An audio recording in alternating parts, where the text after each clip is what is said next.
C'est parti? Alors, bienvenue On est à parti. tous ceux qui ont pu se connecter pour le webinaire du groupe Elan sur la thématique de l'entreprise de demain, donc un nouveau modèle économique durable. Pour ceux qui ont suivi les webinaires précédents, on a déjà vu la thématique de l'engagement collaborateur, on a déjà vu la thématique de l'engagement client. Aujourd'hui, on aborde la thématique de l'entreprise de demain. Nous aborderons également, durant ces prochains mois, 3 autres thématiques sur la ville de demain, sur les métiers de demain et le mois prochain, le rôle que va jouer le marketing dans cette transition de modèle économique. Donc, vous avez vu, il y a une certaine logique à tous nos webinaires. C'est l'idée de se dire que, voilà, aujourd'hui, la société change. À titre individuel, nous changeons. À l'échelle de notre perception du travail, nous changeons. À l'échelle de nos achats, nous changeons. Donc, comment l'entreprise doit effectivement accompagner ce changement-là?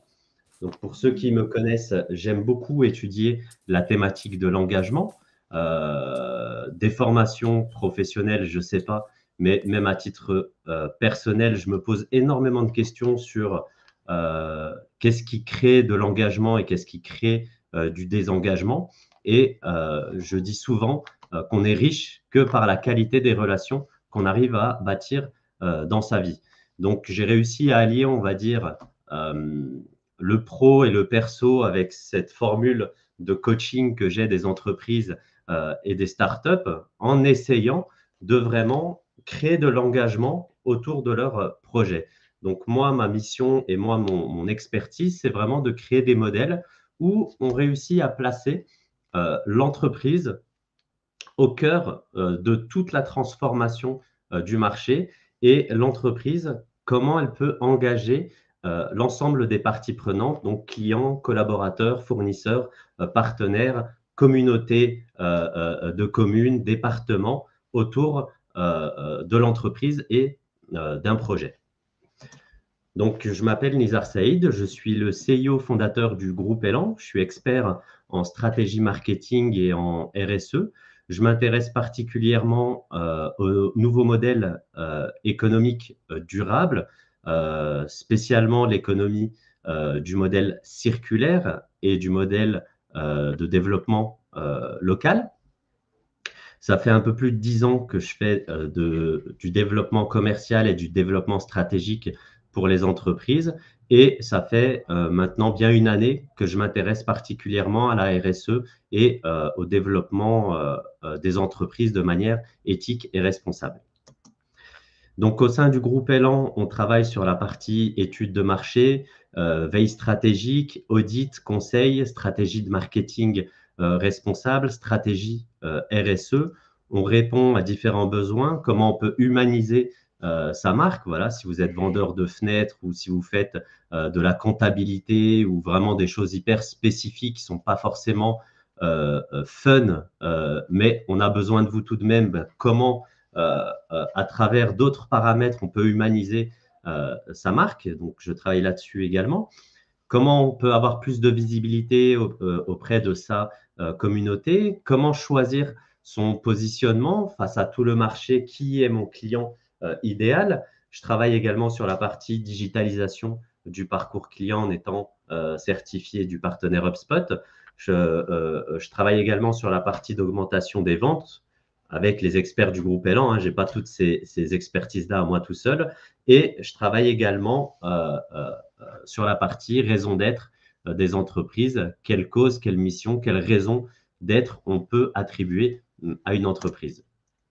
Donc, la thématique du jour, l'entreprise de demain, une thématique qui est très attendue sur ces prochaines années, très attendue parce que, comme je l'ai dit en introduction, tout change autour de nous, vraiment tout change et tout se transforme, quel que soit le marché auquel vous êtes en train de penser, là tout de suite au moment où vous m'entendez, sachez que ce marché est en train de changer. Celui du transport est en train de changer, celui de la construction est en train de changer, celui de l'alimentaire est en train de changer, le marché des énergies est en train de changer, le marché effectivement de l'habitat est en train de changer, des consommations est en train de changer. Vraiment, tous les modèles sont en pleine transformation et on a des entreprises ou des nouveaux projets qui n'ont pas forcément la conscience et tous les tenants et aboutissants pour prendre les bonnes décisions, d'où la thématique d'aujourd'hui. On va essayer d'aborder qu'est-ce que l'entreprise de demain, pourquoi ce n'est plus un choix aujourd'hui que d'aller vers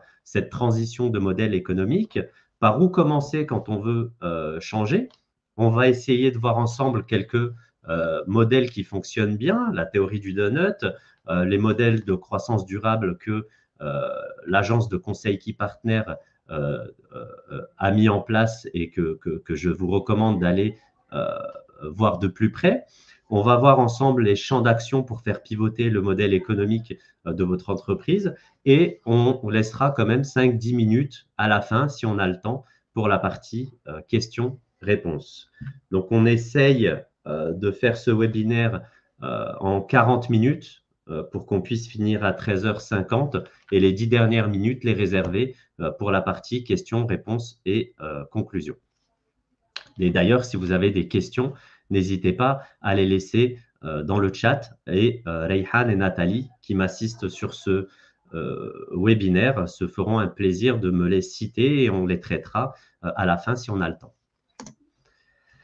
Alors, la question qui se pose aujourd'hui, dans quel monde va-t-on vivre et réussirons-nous à construire un monde meilleur? Donc, qu'est-ce qu'on pourrait trouver dans ce monde tellement idéal à l'échelle d'une entreprise?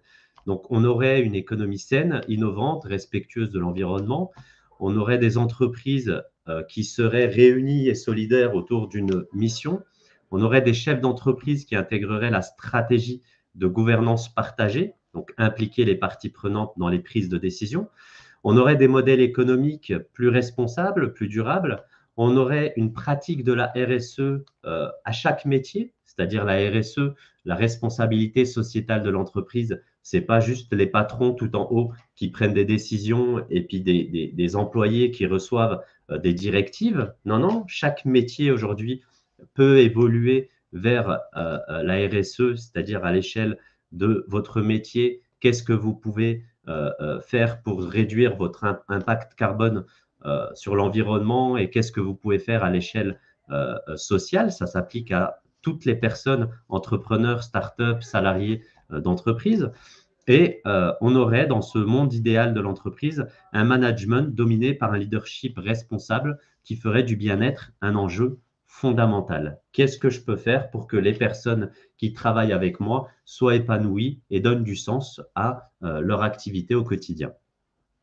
Alors, j'ai dit au moins une dizaine de fois depuis le début de ce webinaire, l'entreprise de demain. Donc, comment pourrions-nous définir l'entreprise de demain? Ça serait une entreprise résiliente qui aurait une raison d'être, une mission, c'est-à-dire pourquoi cette entreprise existe au-delà de son activité principale. On sait ce que vous faites, c'est sur votre site internet, mais on ne sait pas forcément pourquoi vous le faites. Et ce que vous faites et pourquoi vous le faites peuvent être des choses totalement dissociées.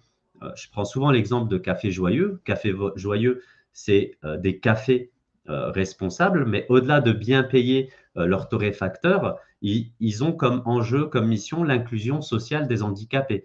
Donc, on peut très bien voir que la raison d'être de Café Joyeux, qui est l'inclusion sociale des personnes en situation de handicap, n'a pas forcément un lien direct avec la promotion et la vente de café. Donc, c'est une erreur de penser que la raison d'être doit forcément être liée à une continuité de l'activité. C'est plutôt à travers mon activité, qu'est-ce que je peux défendre comme cause, qu'est-ce que je pourrais transmettre comme valeur, qu'est-ce que à travers mon entreprise, j'aimerais voir dans l'économie qui m'entoure. C'est plutôt ce genre d'entreprise. Donc, c'est une entreprise qui va être résiliente. Donc, il y a de l'inclusion, il y a de la contribution, il y a une gouvernance participative. On n'a plus un seul chef d'entreprise tout en haut qui donne des directives et puis tu as 100 personnes en dessous qui suivent les directives parce que c'est lui le boss. Ça, c'est les anciens modèles. Dans les nouveaux modèles, on a de l'intelligence collective et on a une prise de considération des parties prenantes, clients, collaborateurs, partenaires, fournisseurs, communautés, communes. Donc, tout le monde peut participer à la prise de décision.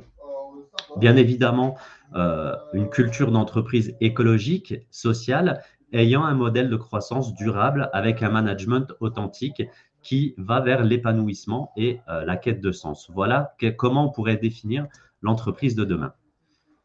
Alors, on parle de résilience au sein de l'entreprise. C'est un terme que vous entendez peut-être pour la première fois ou peut-être que vous l'entendez de plus en plus souvent, mais c'est effectivement vers ce type de modèle que l'entreprise est en train d'évoluer. Donc, une organisation capable de s'adapter aux changements et aux défis du marché, parce que le changement, vous le voyez aussi bien que moi, il est quotidien et de plus en plus rapide.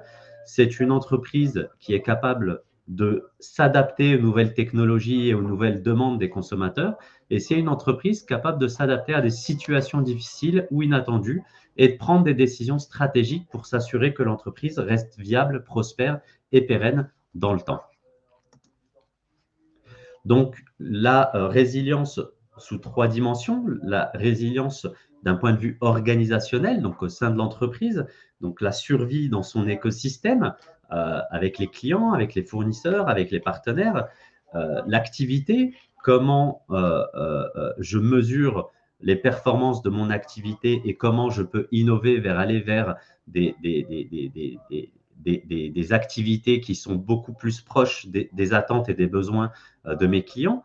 Une résilience individuelle, donc mon lien avec ma vie privée, ma balance vie privée, vie pro, mon rôle dans l'entreprise et le sens que je donne à mon travail, donc une résilience individuelle et une résilience collective, cette capacité à ce que l'on puisse rebondir tous ensemble, à trouver des solutions et cette capacité à aller vers le changement, l'innovation, la transformation, tous ensemble, dans la joie, la bonne humeur, pour une cause qui serait commune à tous. Donc, ce livre-là, c'est un livre que je suis en train de lire qui explique un petit peu le pourquoi ce n'est plus un choix aujourd'hui que d'aller vers la transformation, vers des modèles d'entreprise, vers des modèles d'achat, vers un paradigme, une perception de la consommation qui va être différente sur ces prochaines années. Ce livre s'appelle Les limites à la croissance, qui a fait beaucoup d'écho et qui explique très très bien le fait qu'aujourd'hui, le système des 50 dernières années n'est plus viable sur le long terme, avec les changements climatiques, l'augmentation de la population, l'augmentation de la consommation. Tout ça mis bout à bout fait que sur ces 5-10 prochaines années, s'il n'y a pas des changements qui se mettent en place très vite, on va effectivement vers un effondrement du capitalisme, un effondrement de la société où les États ne seraient peut-être plus capables de subvenir aux besoins de la population en énergie, en alimentation, en sécurité et tout ce que vous avez actuellement au quotidien. Donc, je vous recommande la lecture de ce livre et de vous poser cette question-là. Est-ce que je souhaite être acteur du changement ou sa victime? C'est-à-dire regarder les actualités et les subir au quotidien, ou plutôt aller voir quelles sont les solutions aujourd'hui que nous avons pour ce changement de société, parce qu'il va y avoir un changement de société, et être proactif et aller vers cette direction-là. Donc la question que je vous pose aujourd'hui et que vous pouvez prendre le temps avec l'ensemble de vos parties prenantes de vous poser, c'est est-ce que nous allons être des acteurs du changement ou en être ses victimes? Ça, c'est la question effectivement que je vous pose à vous. Vous pouvez la noter et y répondre ce soir ou lors d'une réunion ou lors de votre prochain team building. Pourquoi le changement n'est plus un choix? Concrètement, agir aujourd'hui pour préparer demain. Chaîne d'approvisionnement, vous voyez bien qu'aujourd'hui se fournir, que ce soit en matière première ou en stock, c'est devenu de plus en plus compliqué avec le coût du transport, avec les difficultés, avec la guerre en Ukraine, avec l'appauvrissement des ressources l'approvisionnement devient effectivement quelque chose de cher et de complexe. Les comportements des consommateurs nous poussent également vers le changement. Le comportement des collaborateurs nous pousse vers le changement. L'épuisement des ressources nous pousse vers le changement. Les modèles qu'on a construits durant ces 100 dernières années nous poussent au changement. Et le cumul de toutes les crises que nous rencontrons depuis 30 ans nous pousse également au changement. On va revenir sur ces points-là un peu plus en détail.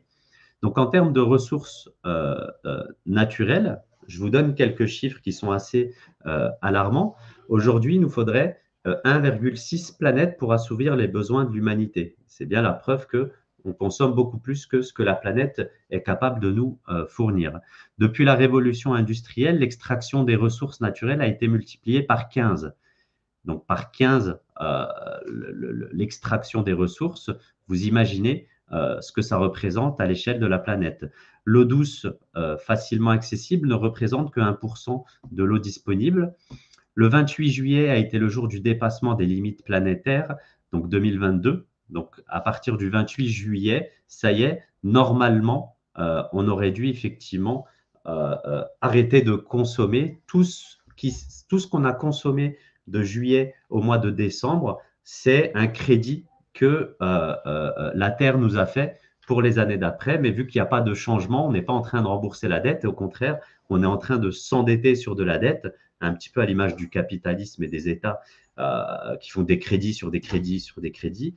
Mais viendra le jour où effectivement cela va s'arrêter. 12 milliards maximum d'hectares globaux de biocapacité de la Terre, l'homme en utilise quasiment le double, donc soit 20 milliards, et 6, donc sur les limites planétaires qui sont au nombre de 9 aujourd'hui, il y en a déjà 6 qui sont dépassées. Donc en termes d'épuisement des ressources, vous pouvez faire le même constat que moi, que si on continue sur cette dynamique-là, on va rencontrer au fur et à mesure des années de plus en plus de difficultés. Je regarde la montre en même temps, 13h20.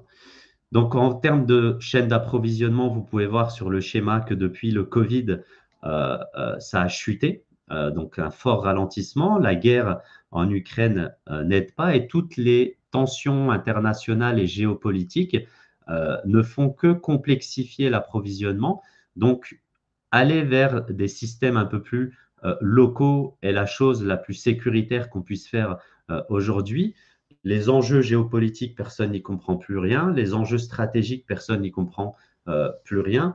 Et le coût des ressources et des énergies pour s'approvisionner est de plus en plus cher.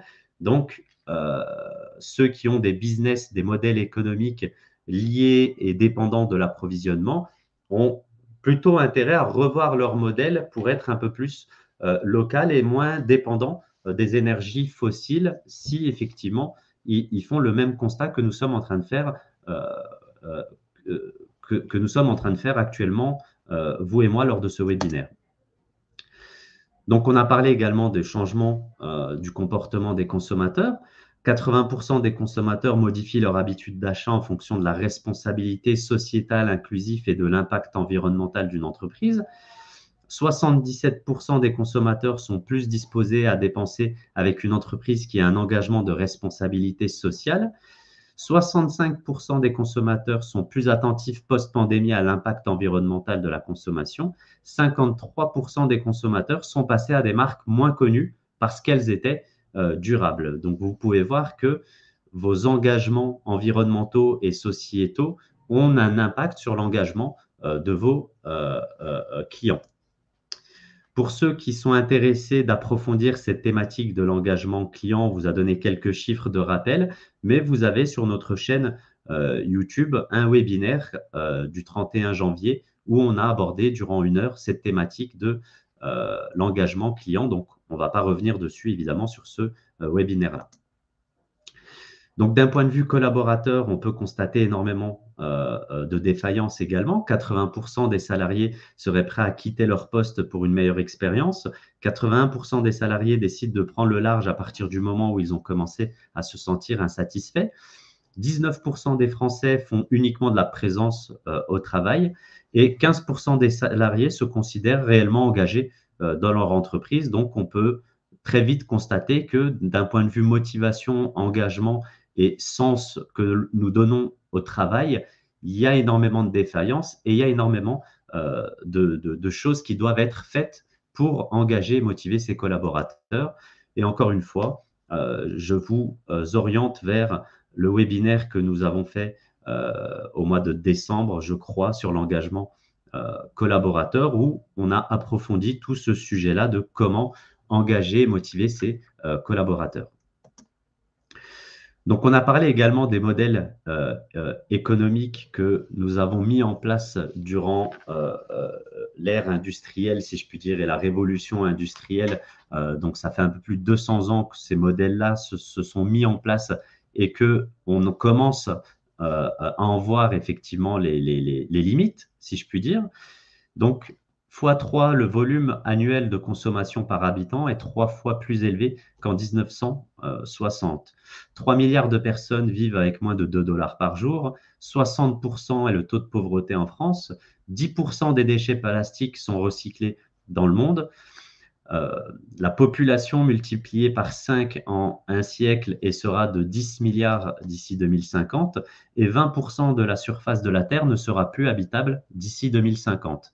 Donc, on peut très vite faire le constat ensemble que si on ne change pas, on ne transforme pas les modèles économiques actuels, on va vers des problématiques à tous les niveaux, au niveau environnemental, au niveau sociétal, au niveau motivation, engagement.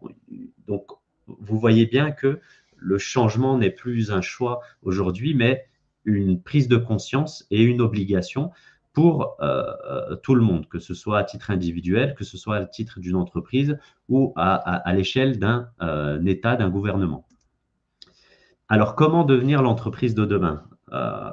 C'est la question que vous êtes sûrement en train de vous poser. Oui, qu'est-ce qu'on doit faire pour être un peu plus en adéquation avec les tendances du marché, les besoins du marché? Donc, avoir une mission et une raison d'être, c'est la chose principale, c'est-à-dire pourquoi vous faites ce que vous faites, quelle est votre contribution à l'échelle économique, la mise en place d'une gouvernance et d'une culture d'entreprise. Voilà, qui prend les décisions? Est-ce que les parties prenantes de votre projet, de votre entreprise sont impliquées dans vos prises de décision? Est-ce que l'entreprise a une culture RSE, environnementale, sociétale, d'inclusion et de réduction d'empreinte carbone? Maîtriser et mesurer sa chaîne de valeur. Comment vous mesurez aujourd'hui la valeur dans votre projet? Est-ce que on parle uniquement de valeur économique ou est-ce que vous avez mis en place des KPI pour mesurer votre impact environnemental et sociétal? Avoir un modèle économique durable et mettre en place une pratique RSE à tous les métiers que vous avez dans l'entreprise et la RSE à l'échelle de l'ensemble de vos parties prenantes, parce que c'est une continuité de votre chaîne de valeur, que vos fournisseurs, vos distributeurs et vos partenaires soient une continuité de votre vision et de votre mission. Donc, pour la partie mission, raison d'être, c'est un exercice que nous avons fait à Archpark la semaine dernière avec une étude de cas pratique et très vite, on a constaté que ce n'était pas évident de se doter d'une mission, d'une cause et d'une vision. Donc, pour vous aider à répondre à ces questions-là, je vous ai mis en avant les ODD de l'ONU, que vous avez sûrement déjà vu quelque part, les objectifs de développement durable. Il y en a 17 au total. Donc, libre à vous de prendre ces ODD, de voir un petit peu les causes et les enjeux de la planète et de trouver celles qui vibrent avec vos valeurs et votre personnalité. Et une fois que vous avez sélectionné une ou deux causes qui vous tiennent à cœur, tout simplement de dire, voilà, à mon échelle, comment je peux contribuer à cette cause. Donc, comme je l'ai dit en introduction, la cause que vous allez choisir n'a peut-être aucun lien direct avec votre activité. C'est-à-dire, vous pouvez très bien avoir une entreprise, je ne sais pas moi, de relations clients.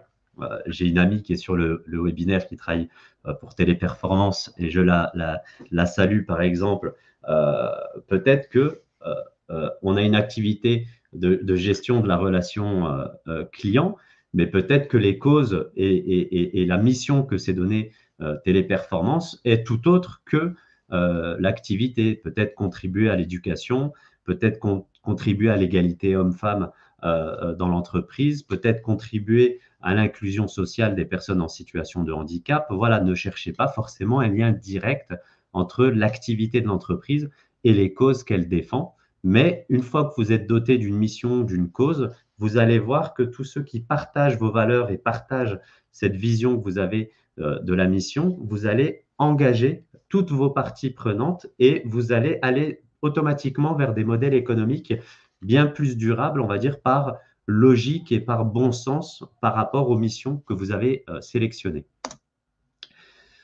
Donc aujourd'hui, c'est un statut juridique. Des entreprises qui ont une mission peuvent aujourd'hui, en France en tout cas, le mettre directement dans leur statut. Ça s'appelle une entreprise à mission, une entreprise qui affirme publiquement sa raison d'être ainsi qu'un ou plusieurs objectifs sociaux et environnementaux qu'elle se donne pour mission de poursuivre dans le cadre de son activité et qui vont être inscrits dans les statuts de son entreprise. Donc, vous voyez, même à l'échelle d'un État, aujourd'hui, on peut avoir un statut juridique où on inscrit directement le pourquoi de l'entreprise, quelle est la raison d'être et quelle est sa mission. Donc, vous voyez un petit peu la dynamique de transformation des modèles des entreprises.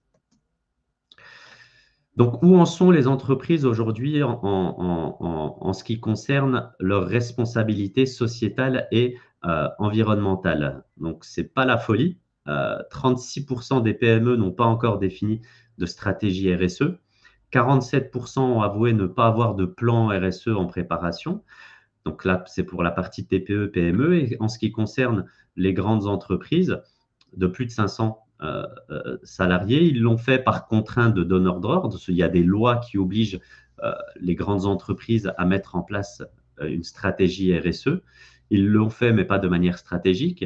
Et ils l'ont fait par contrainte réglementaire, adoptant une démarche réactive avec peu de réalisations concrètes. Donc, on fait les choses par obligation. Donc, vous savez aussi bien que moi que quand on fait les choses par obligation, on les fait beaucoup moins bien que quand c'est une volonté personnelle de le faire. Donc, on ne voit pas vraiment encore, en tout cas, de changements radicaux dans les grandes entreprises en termes d'engagement RSE, en tout cas pas dans la majorité des grandes entreprises.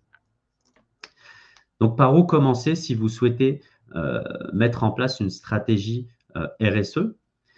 Faire une analyse des besoins adaptés à votre entreprise, échanger avec vos parties prenantes sur leurs attentes, donc clients, collaborateurs, fournisseurs, partenaires, ville, localité dans laquelle vous êtes, département dans lequel vous êtes, quelles sont leurs attentes vis-à-vis des entreprises du territoire. Accompagner vos collaborateurs, vos managers à travers des formations. Voilà, peut-être que vous êtes initié, peut-être que vous savez ce qu'il faut faire, mais maintenant, il y a un travail d'accompagnement et de transmission de ces valeurs RSE à toutes vos parties prenantes et tous vos collaborateurs. Et enfin, mesurer la valeur sociétale et environnementale. Donc, c'est une troisième chose à mettre en place, si je puis dire. OK, on calcule le chiffre d'affaires, on calcule la rentabilité de l'entreprise, les marges brutes, nettes, etc. À ce niveau-là, en termes de valeur économique, on est tous excellents et on a des très bons comptables, mais comment on peut mettre des unités de mesure maintenant environnementales et sociétales? C'est la question effectivement qui va se poser dans votre stratégie RSE. Donc aujourd'hui, ça fait une très bonne transition avec ce slide. Beau travail, Rehan. La triple comptabilité, une nouvelle mesure de la valeur. Donc aujourd'hui, quand on fait le bilan de son entreprise, jusqu'à aujourd'hui, c'était, comme je viens de le dire, le chiffre d'affaires, la rentabilité, prévisionnel des ventes. Voilà, c'est très axé business. Aujourd'hui, dans les nouveaux modèles économiques, on rentre d'autres paramètres qui sont sociaux et environnementaux. Donc, quelle unité de mesure je vais mettre dans l'entreprise pour voir ma rentabilité financière, mes performances en termes de réduction d'empreinte carbone de l'entreprise et comment je mesure mes performances sociales donc l'épanouissement des collaborateurs, l'inclusion sociale, la transmission vers des nouveaux métiers, etc., etc., le capital humain de l'entreprise. Donc, on va vous faciliter le travail, on est généreux au sein du groupe Elan, on va vous donner pas mal de clés qui vont vous permettre de mettre des choses en place dans votre projet, votre start-up, votre entreprise, pour mettre en place, on va dire, des bases de la RSE. Donc, des actions environnementales à entreprendre, trouver des façons de réduire vos consommations, peut-être interdire les usages plastiques consommables dans l'entreprise, mettre des énergies renouvelables, pompes à chaleur, panneaux solaires sur vos bâtiments, des ampoules à LED, voilà, trouver des alternatives pour réduire votre consommation de plastique, d'eau, d'énergie, mettre en place le covoiturage, le télétravail, aider vos employés à acheter des vélos électriques, à prendre les transports en commun. Donc, c'est des choses que vous pouvez mettre en place assez facilement.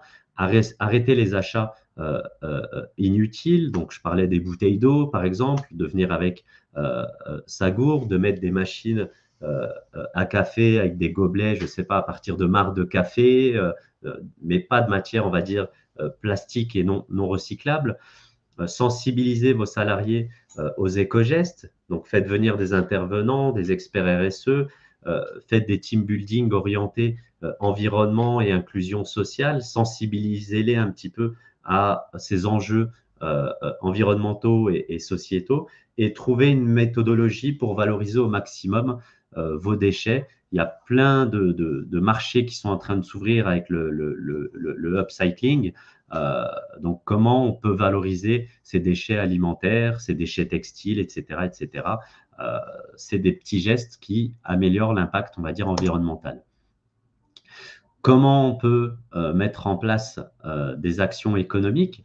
Donc, concentrer l'effort sur le cœur de métier, choisir des partenaires locaux, opter vers des fournisseurs éthiques, lutter contre l'obsolescence, développer l'éco-conception, avoir un marketing responsable et une communication éthique. Donc, c'est quelques exemples de mise en place de stratégies RSE d'un point de vue économique. Il faut que j'avance un petit peu plus parce que je me rends compte qu'il reste beaucoup de slides et que on est déjà à 27 minutes de webinaire. Donc, j'avance un petit peu plus rapidement pour respecter le timing. Donc, des mesures sociales que vous pouvez mettre en place pour votre RSE, la qualité de vie des salariés, le time flex, le télétravail, former vos collaborateurs au métier de demain, participer à l'inclusion sociale des personnes qui n'arrivent pas à s'insérer dans la société, les seniors, les juniors, les personnes en situation de handicap, les personnes qui sortent de prison, les personnes qui ont une maladie. Voilà, essayez de voir comment vous pouvez intégrer les personnes à travers une stratégie d'inclusion sociale et contribuer à des projets sociaux et solidaires, l'entrepreneuriat social, l'économie sociale et solidaire, voilà, du sponsoring d'événements, sponsoring d'associations, énormément de choses que vous pouvez faire et être à l'écoute des besoins des élus politiques. N'hésitez pas à aller voir vos communes, vos localités, vos chefs de département et dire, bah voilà, à l'échelle de mon entreprise, comment je peux contribuer à l'activité locale. On a retenu avec Reyhan cette plateforme qu'on a beaucoup aimée et qui va dans le sens de la RSE, la plateforme d'engagement des entreprises qui mobilise leurs collaborateurs sur des actions solidaires. Donc, on a beaucoup aimé. On pense que cette entreprise, cette plateforme a de l'avenir. Ils mettent beaucoup de choses en place, des coups de pouce avec des missions de volontariat, de la mise à disposition des compétences dans l'entreprise, du mentorat, des dons, des team building solidaires. Donc, si vous n'avez pas d'idées et pas l'envie, pas l'énergie, pas les ressources, pas le temps de voir qu'est-ce que vous pourriez faire pour engager vos collaborateurs dans des actions, ben, n'hésitez pas à aller sur la plateforme Wenabi et de vous faire accompagner, assister pour mettre en place un petit peu votre stratégie RSE. Donc, on passe sur la partie modèle économique durable. je vous invite à approfondir le sujet de la théorie du donut, qui est un modèle qui allie enjeux environnementaux et justice sociale. Donc, le concept de la théorie du donut est extrêmement simple. C'est avoir une économie prospère qui réunit les fondamentaux sociaux sans dépasser les limites planétaires. Donc, cette théorie a été mise en place dans la ville d'Amsterdam. C'est la première ville à avoir instauré le concept d'économie du donut. Et ces principes sont assez simples. C'est répondre aux besoins essentiels de chacun, avoir une fiscalité plus juste, limiter les émissions de gaz à effet de serre, soutenir le financement des énergies renouvelables, défendre l'agroécologie, s'attaquer aux inégalités, réguler les grandes entreprises pour qu'elles bénéficient à toutes et respectent la planète. Donc, je n'ai pas trop le temps d'approfondir la théorie du donut, mais je vous invite à aller voir. Il y a pas mal de choses qui se font autour de cette théorie-là. Je vous invite à approfondir un petit peu plus le sujet.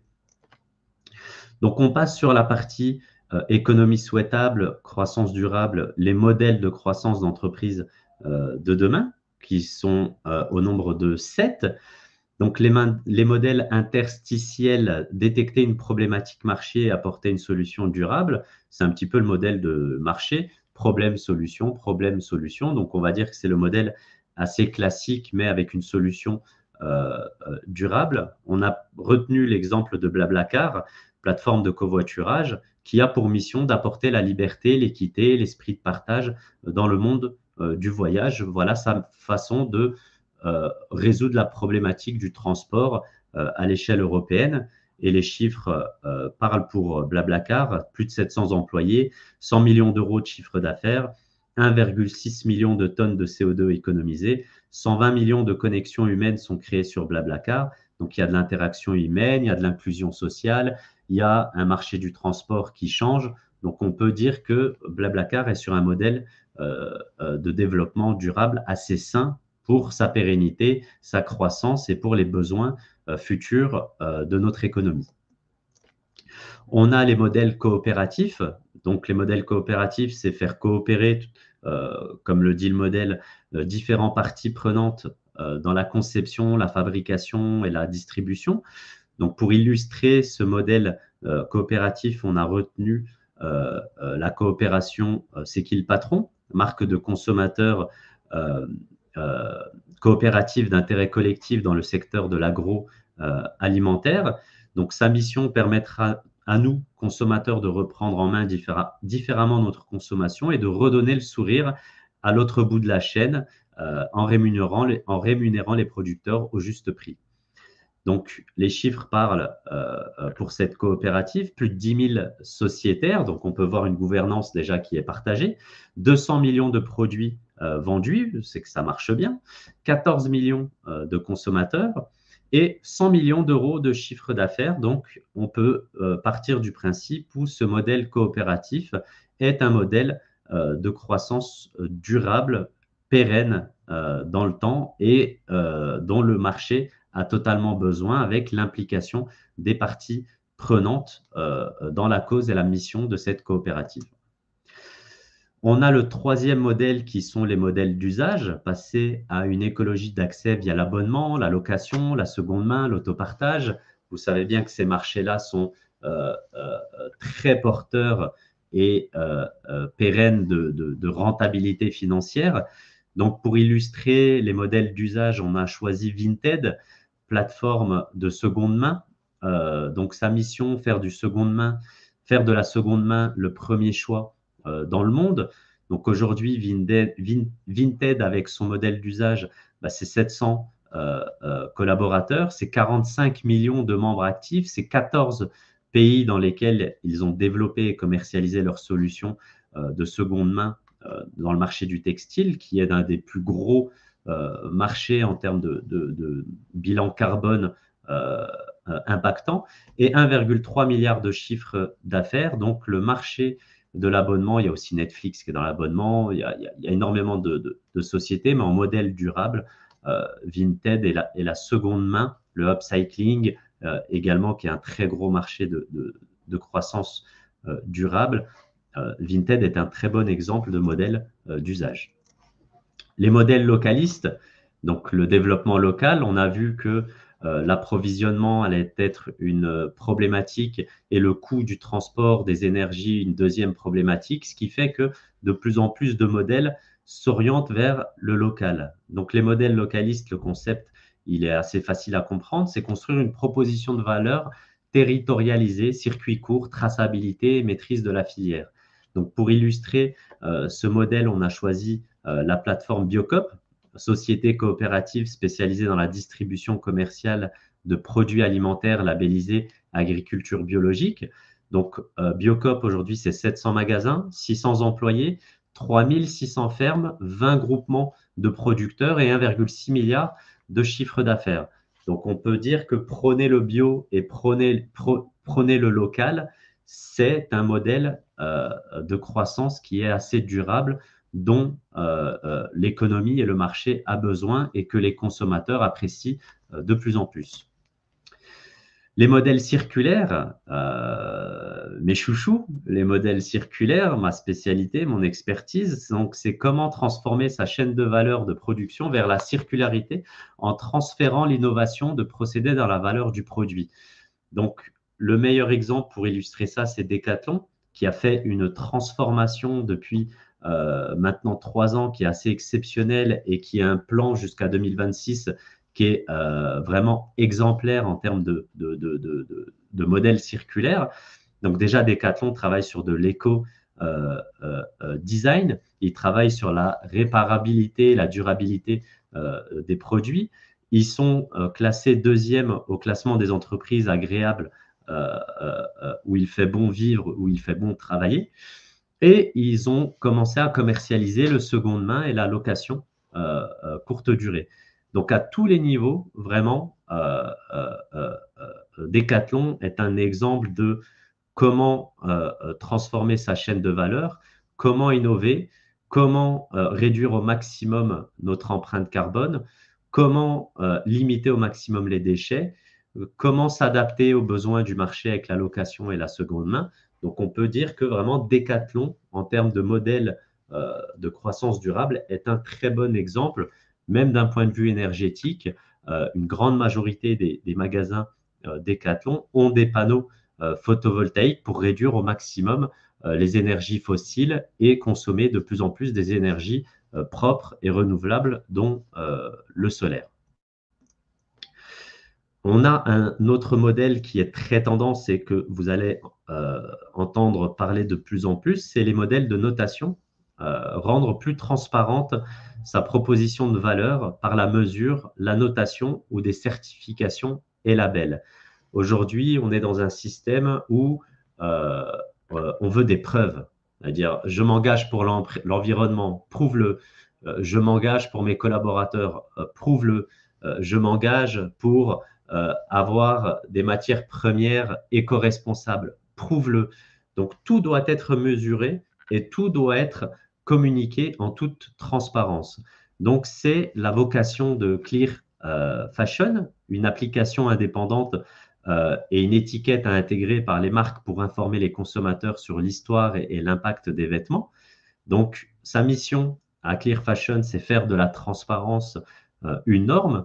Donc aujourd'hui, Clear Fashion, c'est 7 millions de consommateurs qui font confiance à cette étiquette de Clear Fashion.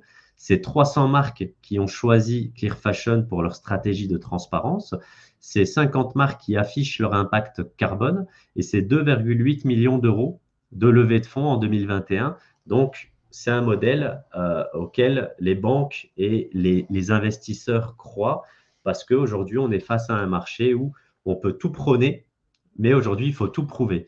Donc, des modèles comme Clear Fashion qui prônent la transparence et la mesure, c'est un modèle de notation et c'est un modèle de croissance durable. Et on a le dernier modèle qui est le modèle synergique, s'allier avec des entreprises qui partagent les mêmes combats ou veulent mieux valoriser leurs ressources. Donc, pour illustrer un petit peu un modèle synergique, on a choisi de vous parler un petit peu du centre de formation et de labellisation Lucie. Donc, pourquoi Lucie? Parce que c'est un écosystème qui gravite autour du modèle de développement durable qui est assez impressionnant ici en France. Donc, la mission du label Lucie, c'est rendre la RSE transformative, de confiance et rentable. Et qu'est-ce qu'elle a fait pour son modèle synergique? Ben, elle a créé une association qui regroupe toutes les organisations qui ont été labellisées par le label Lucie. Donc, il y a un aspect fédérateur et synergique dans cette association. Aujourd'hui, il y a 1200 différents membres actifs. Donc, on retrouve des élus politiques, on retrouve des entreprises, on retrouve des startups, on retrouve des consultants, des experts. Donc, la communauté Lucie, c'est plus de 1200 personnes divers et variées. Donc, il y a toute une communauté, un écosystème autour de cette agence. Ils sont partenaires de Goodwill Management. Donc, Goodwill Management a développé un outil qui mesure la performance et la rentabilité de la RSE.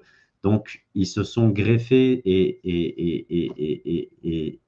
mis partenaires de Goodwill afin de proposer une proposition de valeur encore plus intéressante pour les entreprises, mettre en place la RSE, la mesurer et la rendre rentable. Donc, cette synergie avec Goodwill Management est pérenne et prolifique sur le long terme d'un point de vue économique pour l'agence Lucie.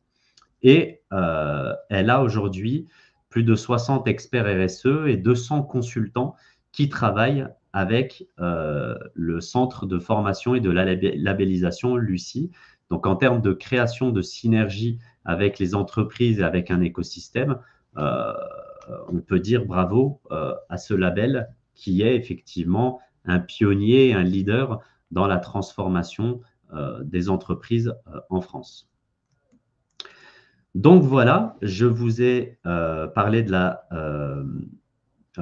du modèle du donut. Je vous ai parlé des 7 modèles de croissance durable. Je vous ai donné quelques exemples concrets d'entreprises qui vont vers ces modèles de croissance-là et ces marchés. Vous pouvez imaginer leur avenir et leur croissance et l'engagement au sein de ces entreprises-là. On peut dire que tous les voyants sont au vert pour ces 7 types de modèles et ces entreprises qu'on a citées. Maintenant, la question que vous devez vous poser et que vous vous posez sûrement, c'est comment transformer son modèle. Si aujourd'hui, je suis sur un modèle et que je souhaite le changer, comment je fais cette transformation? Si j'étais entrepreneur ou start-up, bah, c'est assez facile. Je pars directement sur un des modèles et merci Nizar, ça m'a inspiré. Je vais sur un de ces business-là et si vous êtes millionnaire, pensez à moi et envoyez-moi une petite piécette. Mais pour ceux qui ont un projet déjà en cours, par où commencer et comment transformer le modèle, c'est une question que vous pouvez vous poser dans l'instant.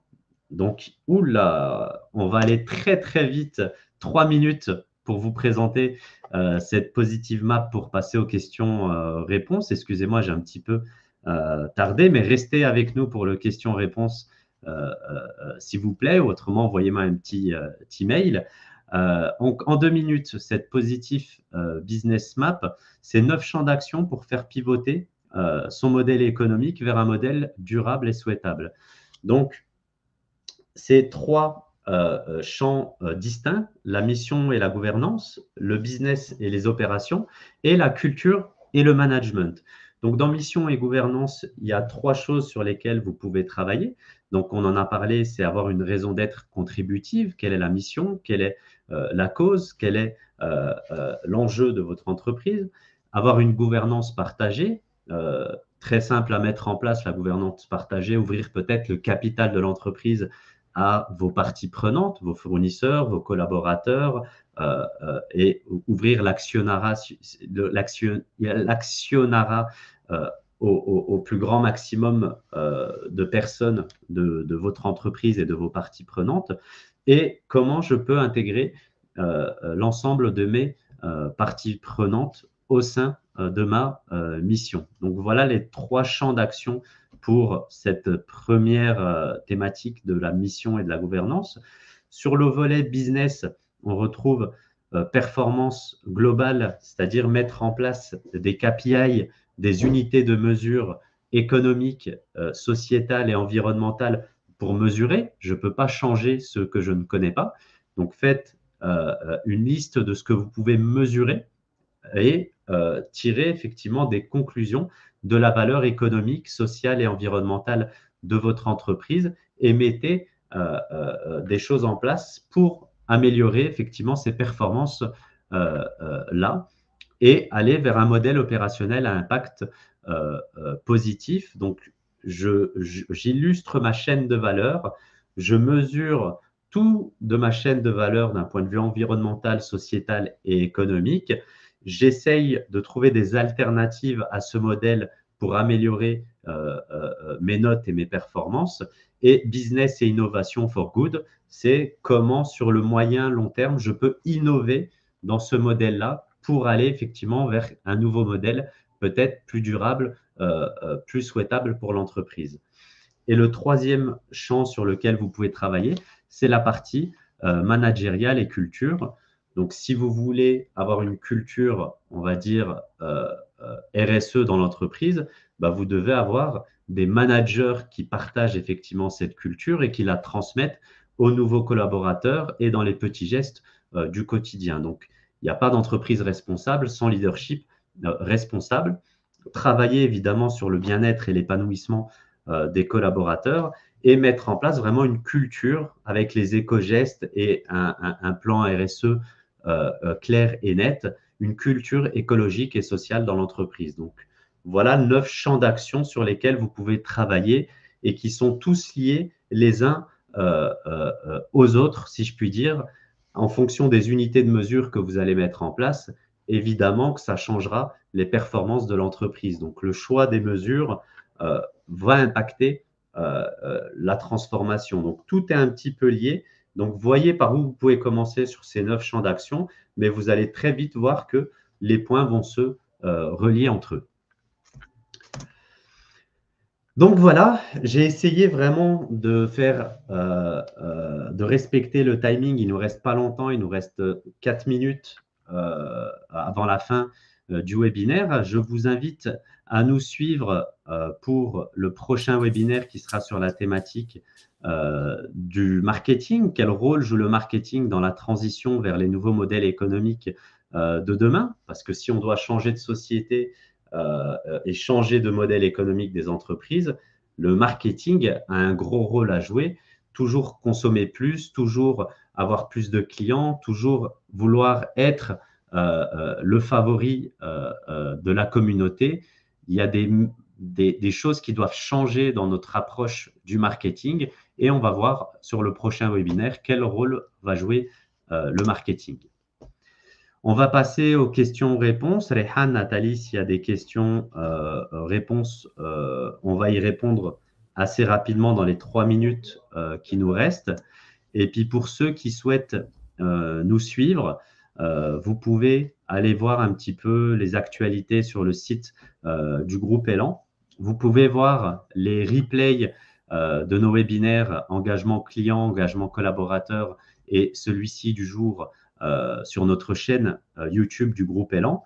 Et si vous souhaitez me suivre moi personnellement et voir mes actualités, je poste 2-3 fois par semaine des nouvelles choses, des nouvelles idées, des nouvelles perspectives.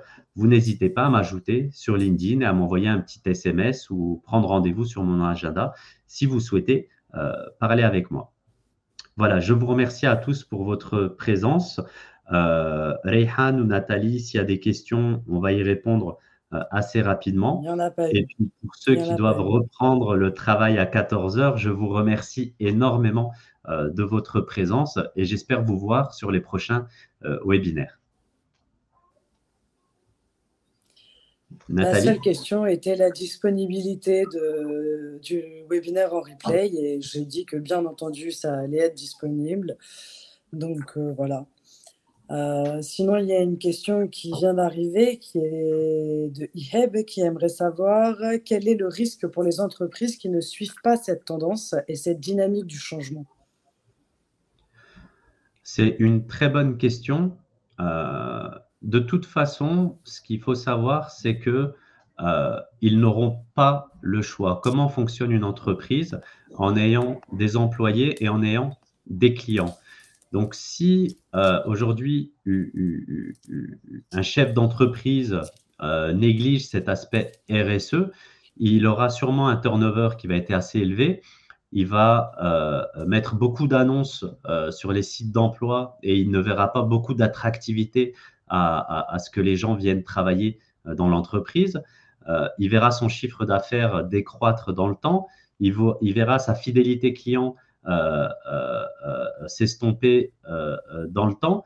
Donc vraiment, aujourd'hui, si c'est important pour les collaborateurs et que c'est important pour les clients et que c'est important pour tout le monde d'avoir des engagements environnementaux et sociétaux, comment le chef d'entreprise ne peut pas prendre tous ces éléments en considération? Donc le risque, c'est vraiment de mettre en péril la pérennité de l'entreprise et d'avoir des pertes financières en termes de dépenses pour recruter, dépenses pour avoir des nouveaux clients, donc dépenses en marketing, dépenses en publicité, dépenses en sponsoring, dépenses pour les sites d'emploi. Donc voilà, ce serait comme remplir un seau, si je puis dire, où le fond est plein de trous.